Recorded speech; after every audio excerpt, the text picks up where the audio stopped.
She said, "Let's pretend we broke up for a week." I stopped pretending on day one. If stories like this hit close to home, subscribe now and stay with the channel. If you've never had your future erased by a casual sentence, let me paint the scene. It was a Tuesday that looked exactly like every other Tuesday. Same traffic outside the window, same annoying neighbor's dog barking through the wall, same smell of garlic and black pepper clinging to the kitchen because I'd just cooked. The kind of ordinary evening you don't remember, unless it becomes the last normal one of your life. We sat across from each other at the little dining table we'd assembled together in our first apartment. The table had a wobble you could never fully fix, no matter how many times you tightened the screws. It was a perfect metaphor, and I didn't notice it until later. Maya was quiet. Not the comfortable kind of quiet.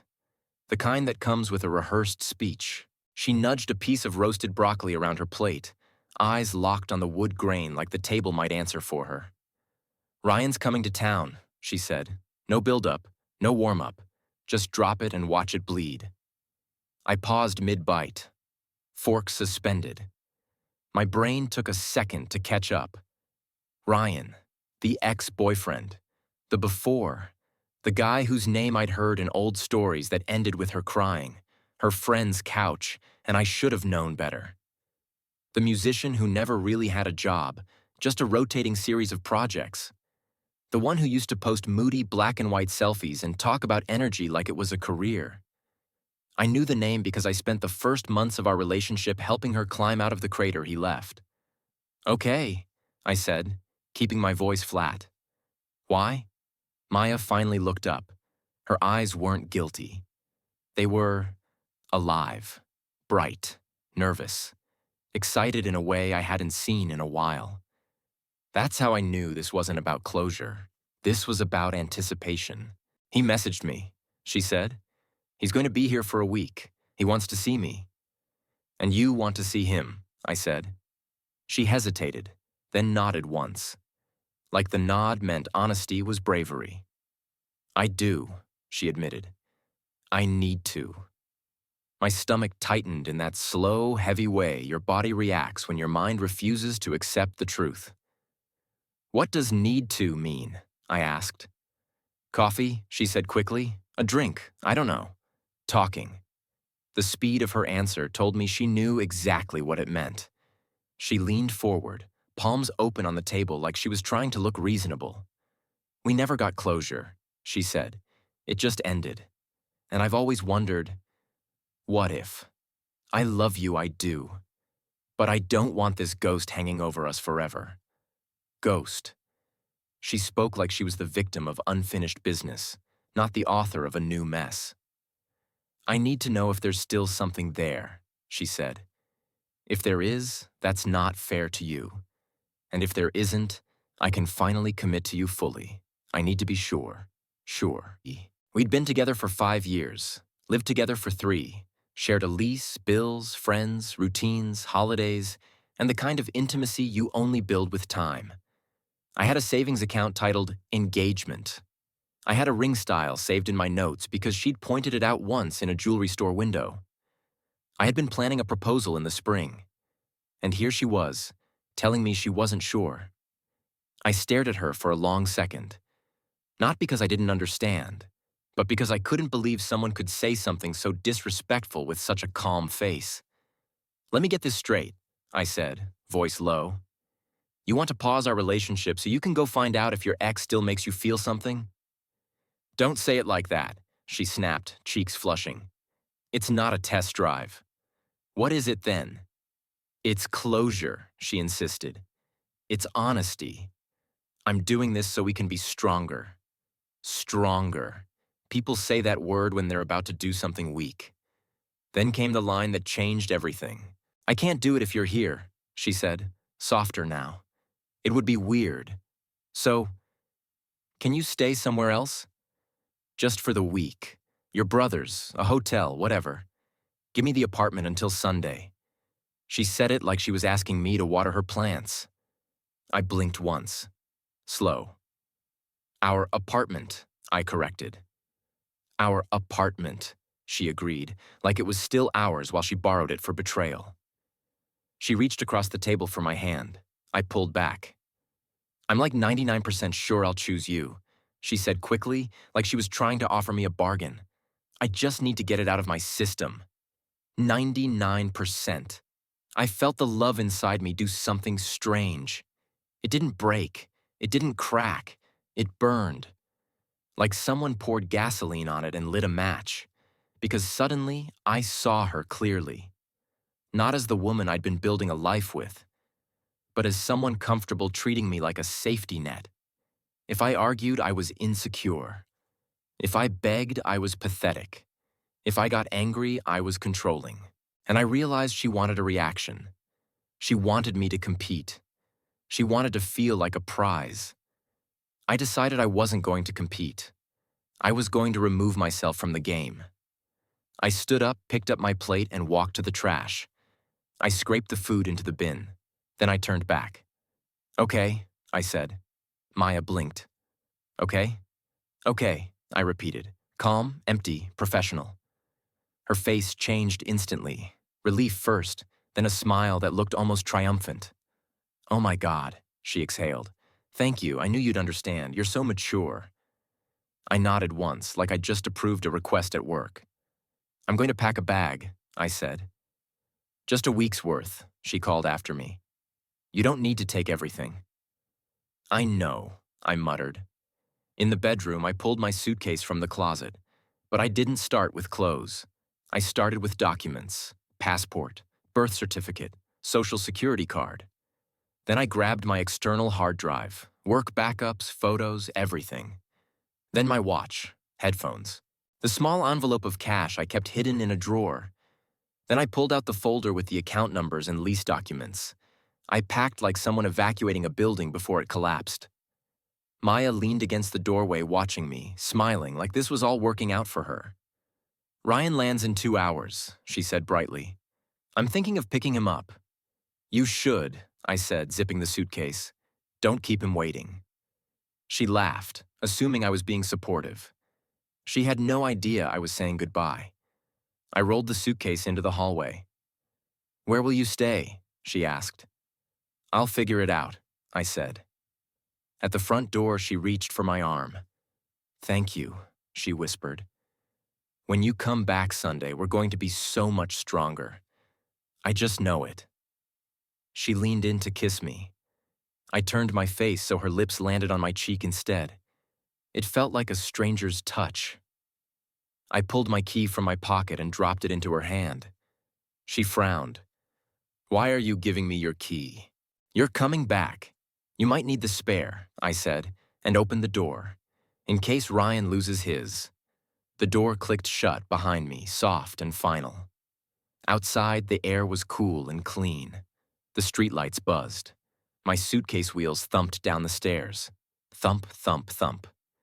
I loaded the suitcase into my car and sat behind the wheel for a moment, staring at my hands.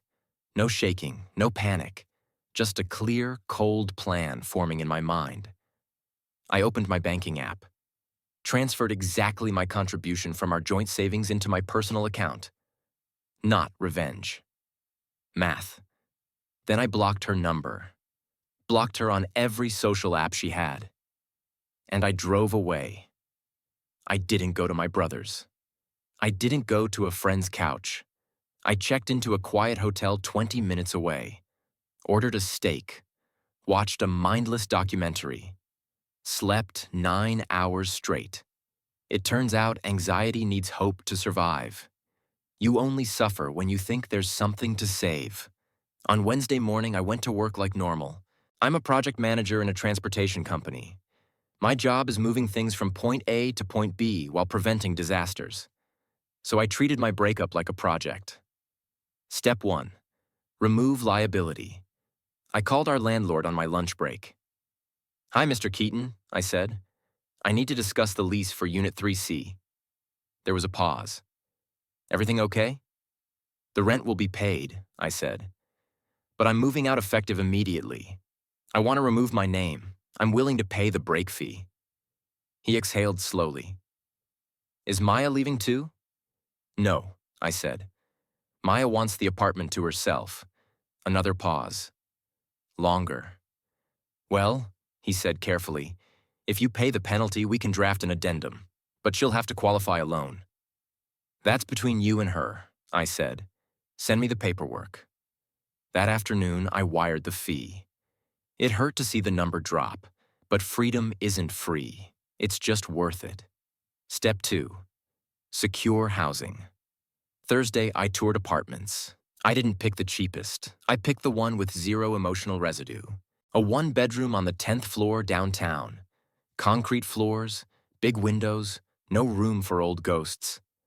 The leasing agent looked at my pay stubs and approved me in under an hour. When do you want the keys? She asked. Tonight, I said. I bought an air mattress, a folding chair, and a cheap set of plates from a store that smelled like plastic optimism. That night, lying on the air mattress in my empty apartment, I felt something I hadn't felt in years. Peace. No eggshells. No silent tests. No being someone's safe choice. Friday was confirmation. Maya couldn't reach me, but our friend groups overlapped. My phone buzzed with a message from my coworker, Neil, who didn't know the full story. Yo, are you and Maya okay? Why? I typed back. Just saw her at the Lantern with some dude. Leather jacket, guitar case vibe. She's all over him. Thought you guys had an open thing or something. I stared at the screen. Not jealousy. Disgust.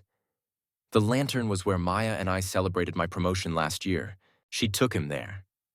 Of course she did. Why create new memories when you can recycle mine? We're done, I replied.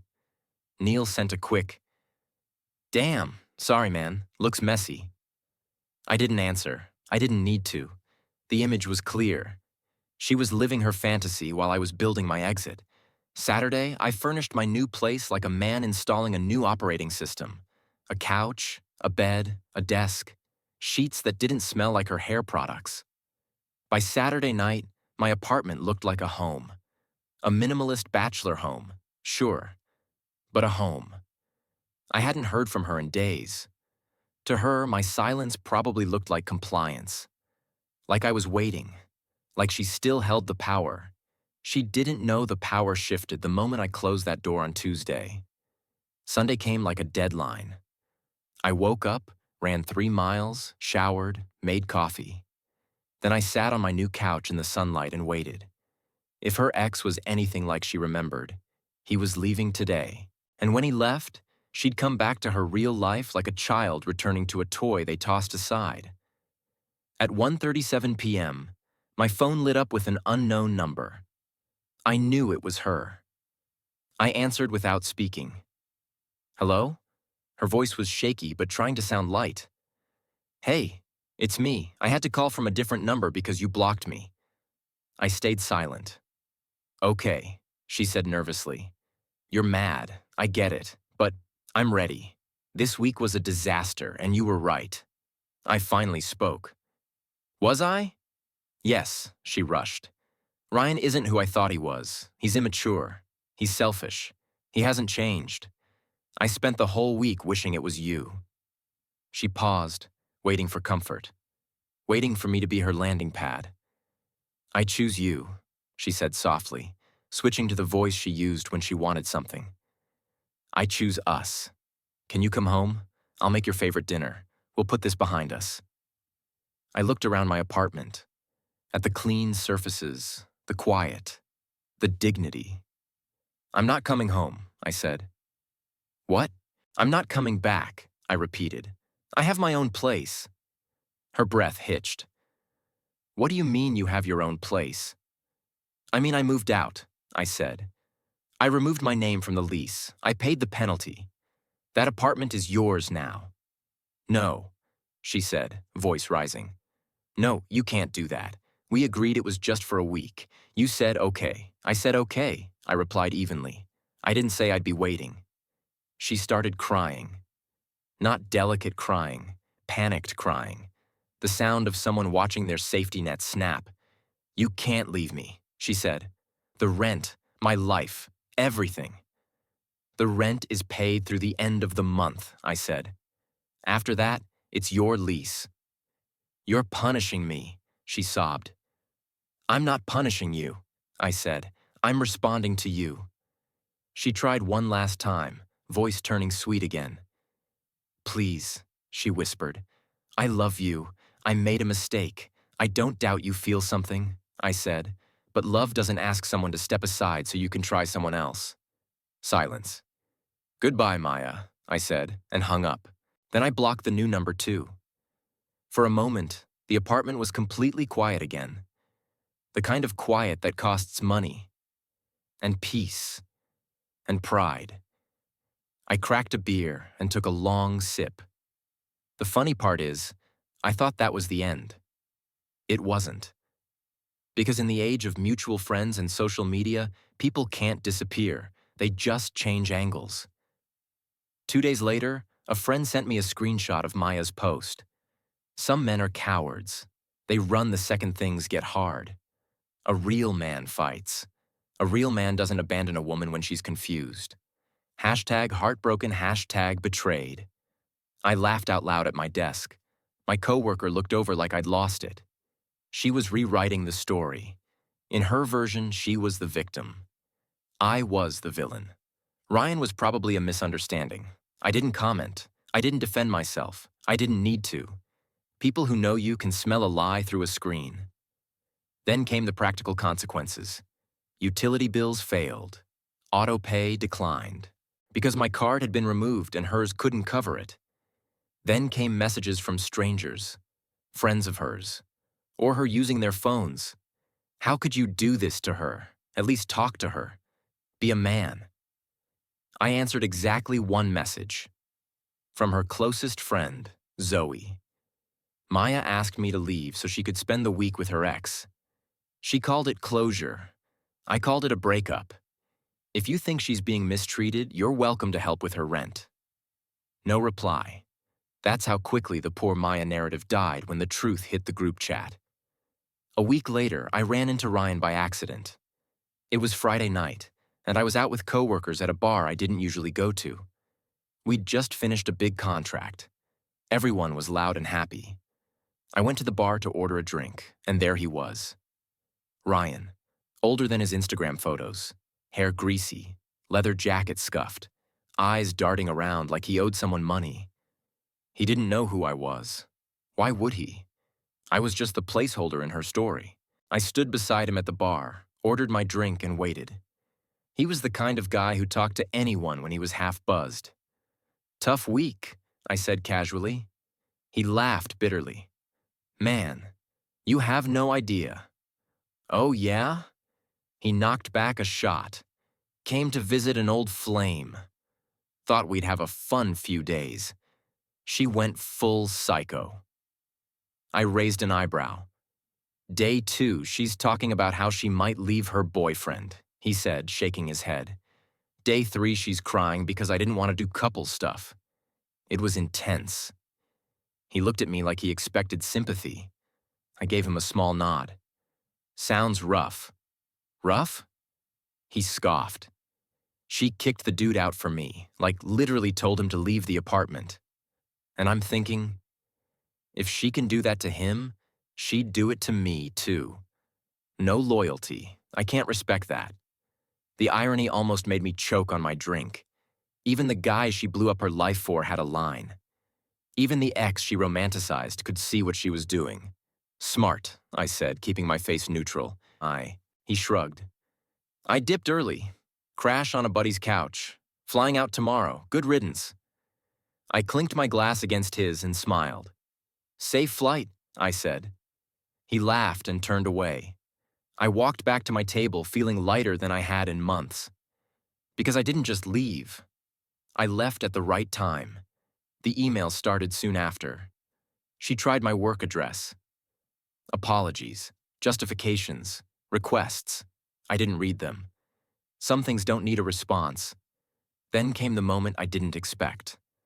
About 6 weeks later, I was in a cafe near my new apartment. Not our old spot, not our routine.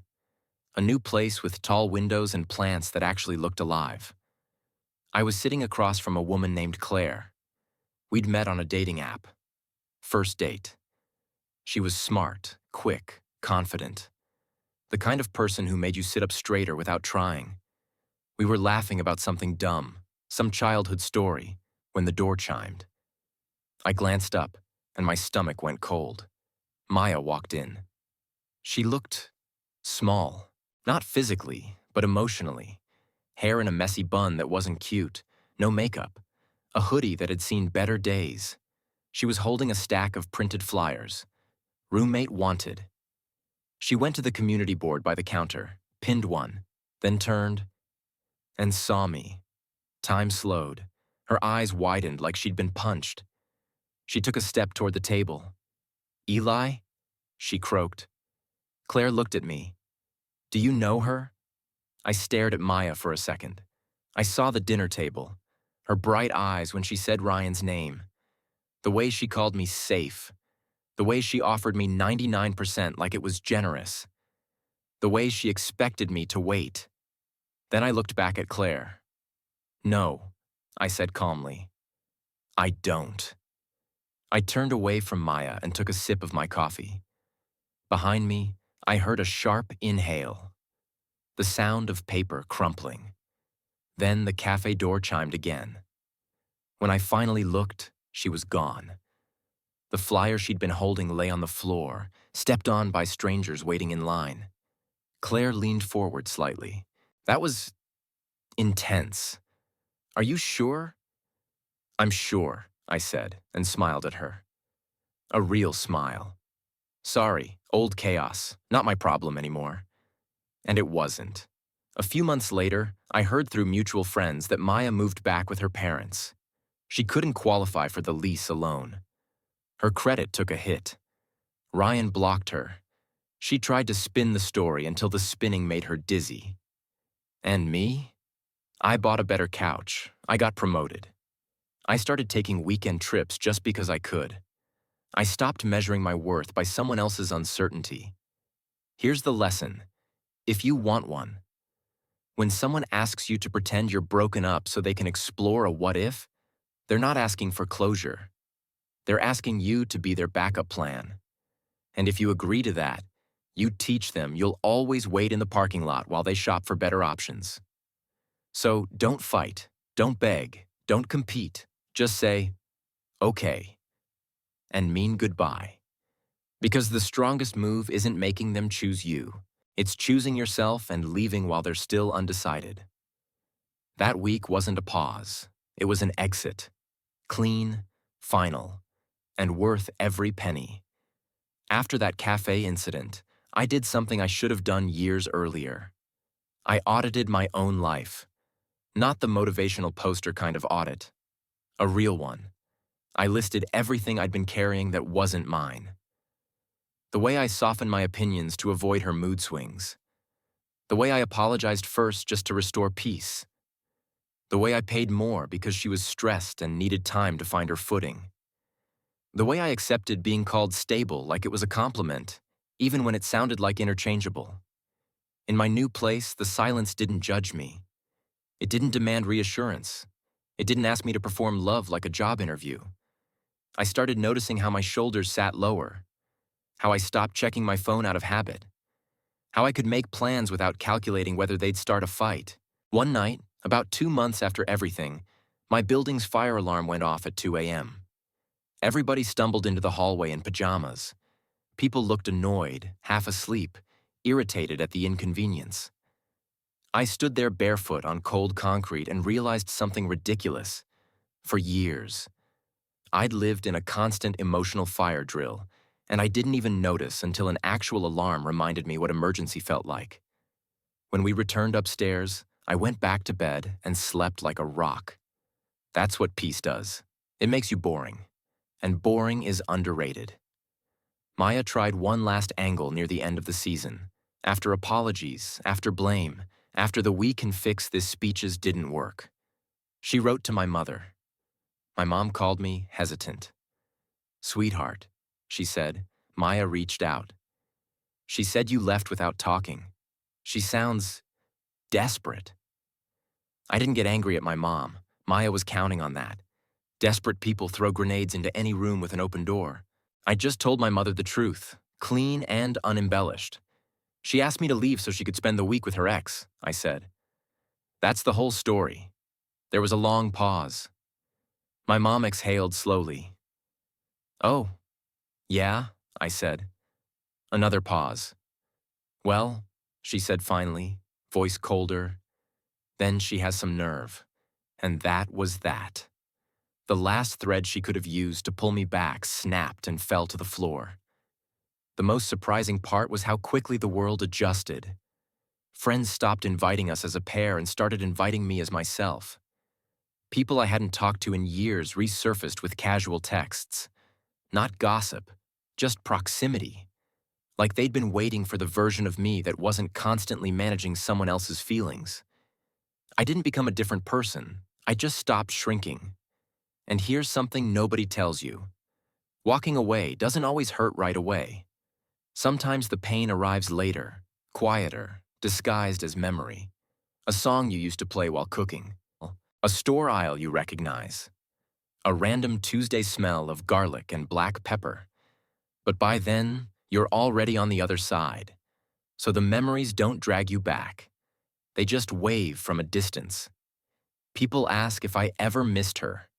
Of course I did. I missed the version of her I believed in, the version that didn't exist anymore, or maybe never did. But I never missed the feeling of being second place in my own relationship. That's the line. Missing someone is normal. Missing disrespect is not. So if anyone hears a sentence like the one I heard, let's pretend we broke up for a week. Understand what it really means. It means, I want the benefits of you and the thrill of someone else. And the only answer that protects your future is the one I gave. Okay, then you stop pretending.